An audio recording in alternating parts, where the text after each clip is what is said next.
Baik, pada video kali ini saya akan menjelaskan mengenai data relationship.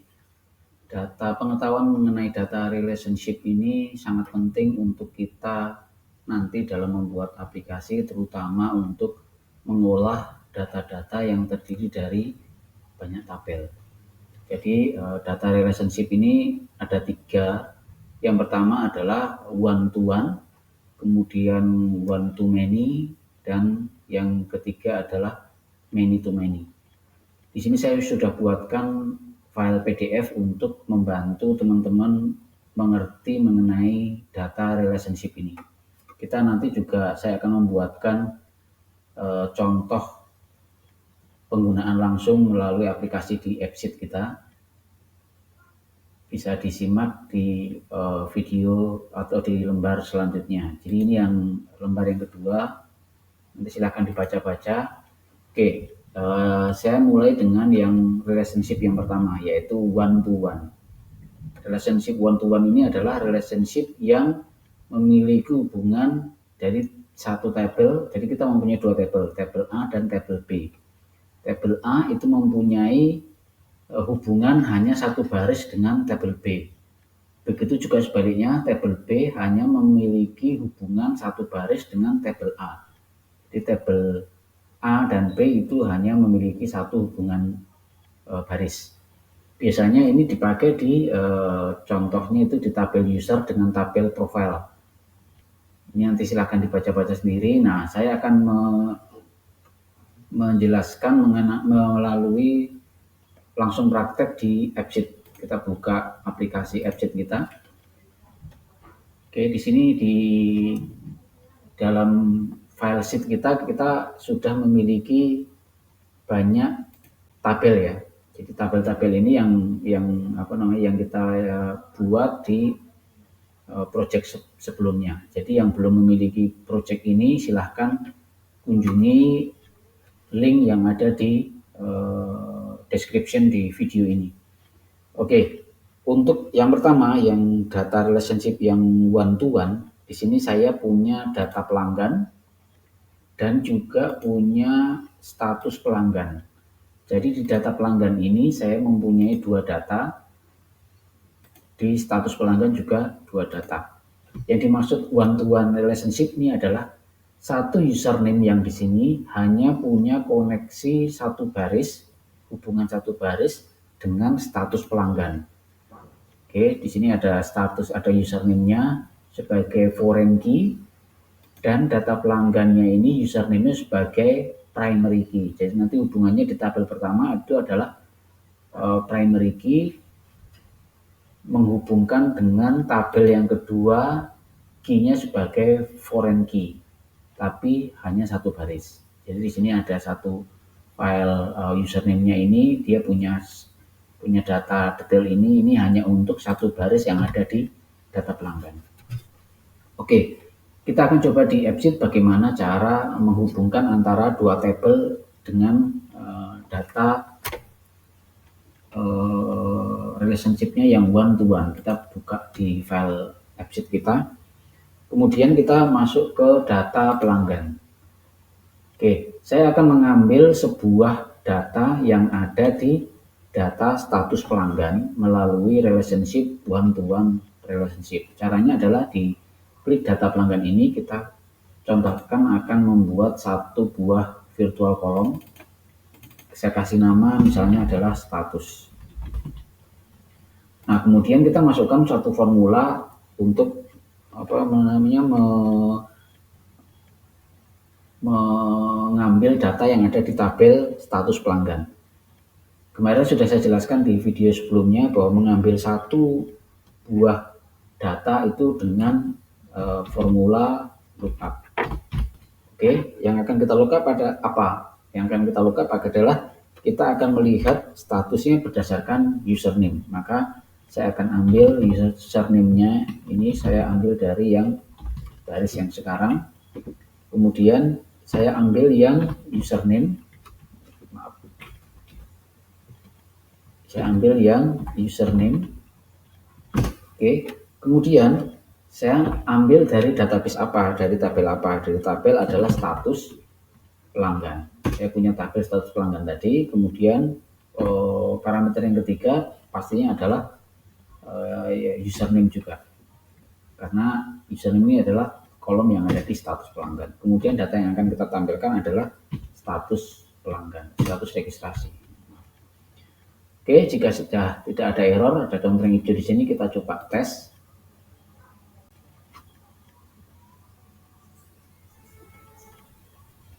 Oke, hasil tesnya adalah di username yang gapai ini statusnya adalah terdaftar. Untuk yang Pak ini belum terkonfirmasi. Kita lihat ya, kita buktikan ya. Jadi di data pelanggan ini ada gapai, kemudian kita lihat di status pelanggannya ini status registrasinya apa? Terdaftar. Betul ya, untuk yang Pak tadi yang belum registrasi. Oke. Oke, semoga dimengerti. Itu pembuktian atau cara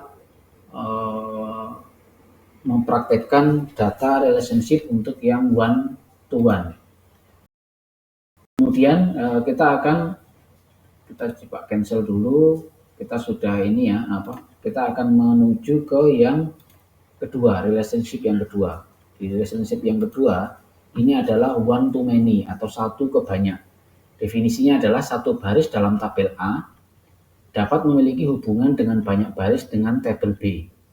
Jadi one to many-nya di situ ya, tabel di satu baris tabel yang ke A bisa memiliki data lebih dari satu baris di tabel B.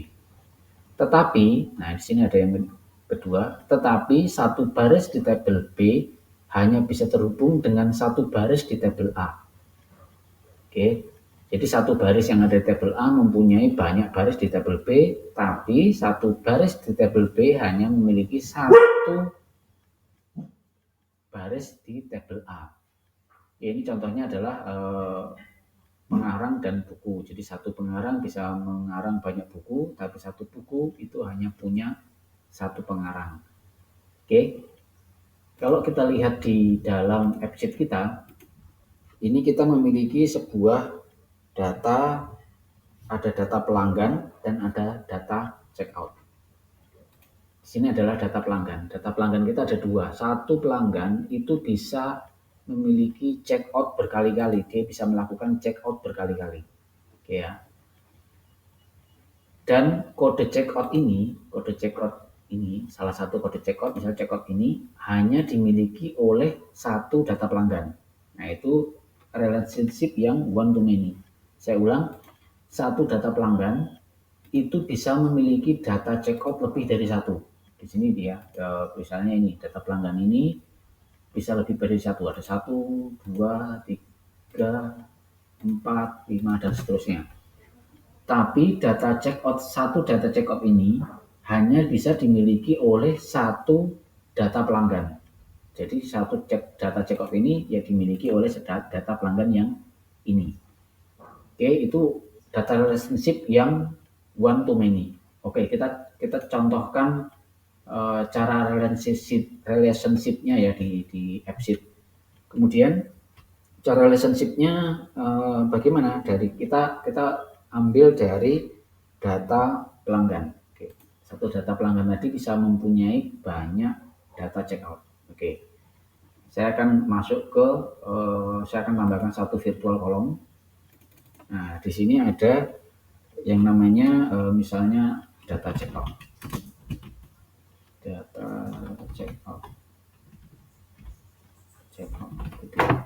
Nah, kemudian yang di bagian formulanya, kalau untuk mengambil data lebih dari satu, kemarin kita pakai apa di video kemarin?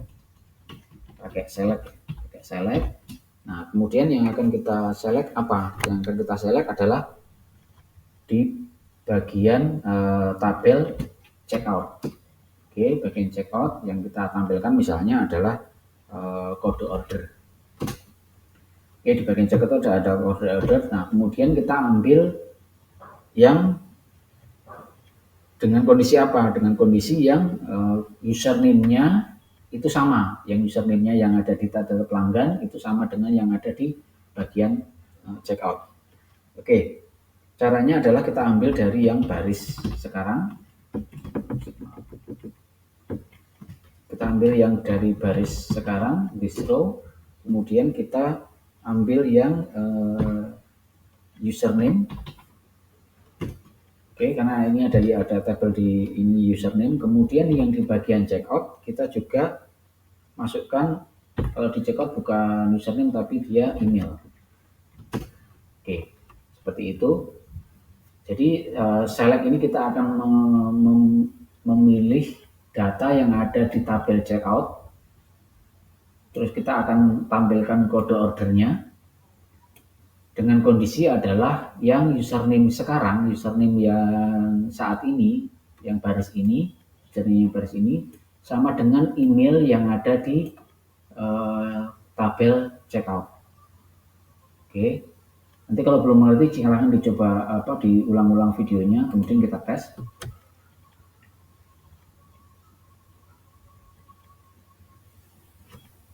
Oke, kita lihat, kita cek dulu apakah benar ya. Saya akan masuk ke sini ya, username Gapai. Di sini username Gapai. Data pelanggan, username-nya yang pertama adalah Gapai ini ya. Nah, kita lihat di bagian checkout. Data apa aja yang ada di Gapai ini. Jadi di sini ada 365, terus kemudian E12, 365 dan E12, 32. Oke, ini ya 2262. Oke, oh maaf, ini berarti yang dibaca ini adalah kode checkoutnya nih. Ini ya.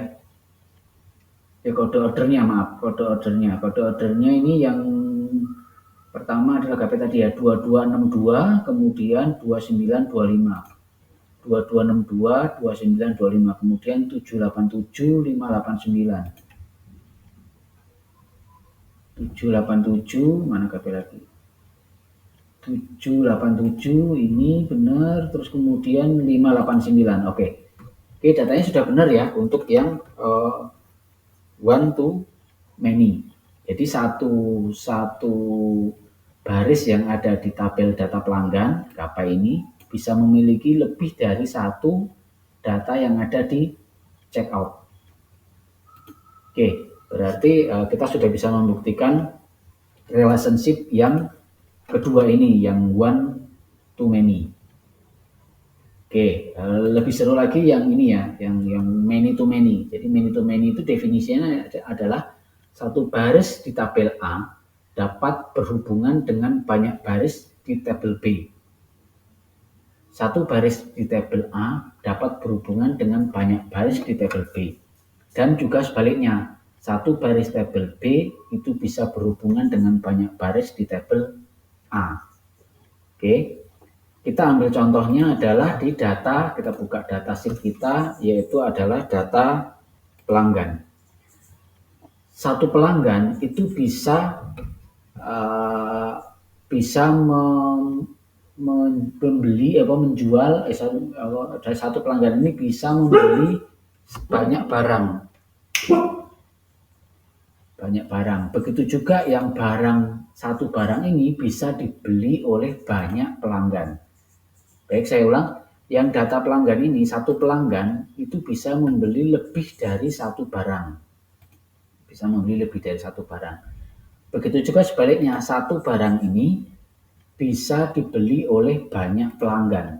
Nah, itu adalah relationship yang many to many. Oke. Untuk relationship yang many to many itu nggak bisa langsung dihubungkan antara data pelanggan dengan data barang.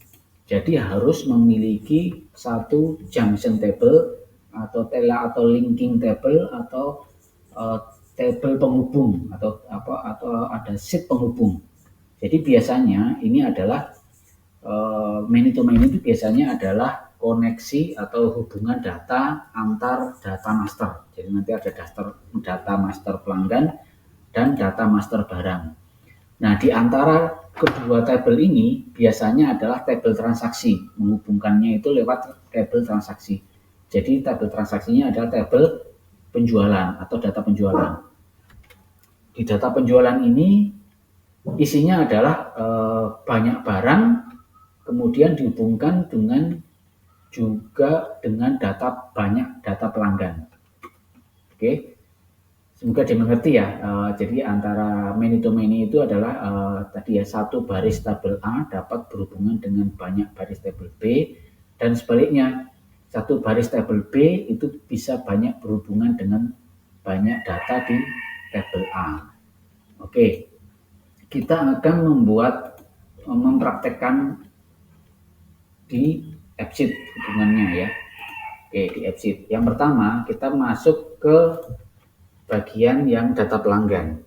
Dari tabel data pelanggan ini kita akan lihat koneksi one to many-nya dengan data barang gitu ya. Nah, kita akan coba buat virtual column. Di sini adalah data, misalnya data penjualan. Oke, ini sini dari sisi pelanggan ya, dari sisi pelanggan. Kemudian untuk menampilkannya kita bisa memakai filter. Yang akan filter apa? Yang akan filter adalah data penjualan. Oke, data penjualan. Kemudian kita kasih kondisi bahwa data penjualan ini diambil dari, kita bikin this row. Kemudian kita ambil yang salah satunya di username. Oke, username akan kita samakan dengan kolom apa? Kolom email yang ada di penjualan. Jadi kita masukkan di sini adalah email. Oke, nggak ada error. Kemudian kita tes.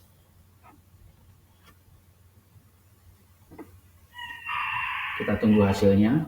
Oke, di sini ada username atau data pelanggan adalah Gapai, gitu ya. Data pelanggannya adalah Gapai. Di sini.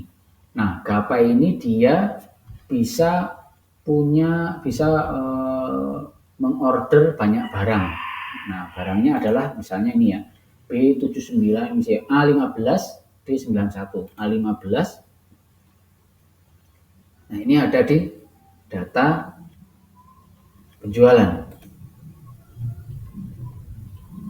Gapai mana? A15, D91 ini ya. Ini. Terus kemudian D91, oke, terus BBC dan segala macam. Ini ya, apa yang Gapai tadi ya. Gapai tadi mana-mana BBC ini ya. Jadi ya, ini dan seterusnya. Oke, jadi benar. Jadi satu pelanggan itu bisa memiliki atau mengorder banyak buku gitu ya. Banyak buku. Nah, begitu juga untuk yang kebalikannya. Kalau kebalikannya adalah kita dari sisi mana? Yang dari sisi barang ya, yang di master barang. Di master barang ini kita akan coba satu barang itu bisa misalnya ini adalah penjual, pembeli misalnya. Nah, bisa ini oleh siapa saja. Jadi kita akan membuat sebuah filter. Kemudian yang difilter adalah data, tentunya adalah data penjualan. Oke, data penjualan yang akan kita ambil adalah yang this row. Kemudian kita ambil yang pastinya adalah kode barang. Oke, di kode barang harus kita samakan dengan yang ada di penjualan, yaitu adalah yang kode barang. Oke, nggak ada error. Kemudian kita tes. Nah, ini kita lihat dari sisi master barangnya. Oke, jadi master barangnya. Jadi yang terlihat di sini adalah ya misalnya ini ya, teh Jawa gitu ya. Kita ambil yang dari sini, misalnya pertama adalah nih. Di master barang adalah teh Jawa. Ini teh Jawa ini dia ada berapa dibeli oleh pelanggan. Di sini kita lihat ini ada datanya adalah A15 CC2 gitu ya. Kita lihat di data penjualan teh Jawa sini ya, A15, kemudian ada lagi teh Jawanya adalah yang CC2, kemudian ada lagi teh Jawanya adalah B59. Oke, B59 ini ya, dan seterusnya. Oke, itu adalah pembuktian contoh praktek kita mengenai data relationship. Jadi data relationship ini harus teman-teman kuasai untuk nanti bisa mengolah data yang jumlahnya banyak dan juga jumlah tabelnya itu banyak. Semoga teman-teman bisa mengerti. Silahkan tanyakan apa yang kurang jelas di kolom komentar. Jangan lupa follow untuk video-video saya selanjutnya. Terima kasih.